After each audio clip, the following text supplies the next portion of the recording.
Army chief general Asim Munir ने कौमी इंसदाद दहशतगर्दी मरकज़ पबली का दौरा किया है। उन्होंने पाक चीन मुश्तरका मशकों का मुशाहिदा किया और शुरका की पेशावराना महारत और बुलंद हौसले को सराहा।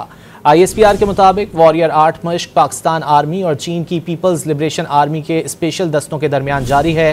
पाक चीन मुश्तरका मशक वॉरियर 8 का आगाज 19 नवंबर 2024 को हुआ और 3 हफ्तों तक जारी रहेगी।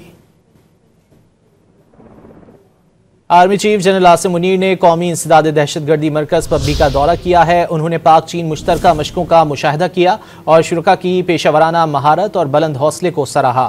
ISPR के मुताबिक वॉरियर 8 मशक पाकिस्तान आर्मी और चीन की पीपल्स लिबरेशन आर्मी के स्पेशल दस्तों के दरमियान जारी है। पाक चीन मुश्तरका मशक वॉरियर 8 का आगाज 19 नवंबर 2024 को हुआ और 3 हफ्तों तक जारी रहेगी। Army chief general Asim Munir ने कौमी इंसदाद दहशतगर्दी मरकज़ पबली का दौरा किया है। उन्होंने पाक चीन मुश्तरका मशकों का मुशाहिदा किया और शुरका की पेशावराना महारत और बुलंद हौसले को सराहा। ISPR के मुताबिक वॉरियर 8 मशक पाकिस्तान आर्मी और चीन की पीपल्स लिबरेशन आर्मी के स्पेशल दस्तों के दरमियान जारी है।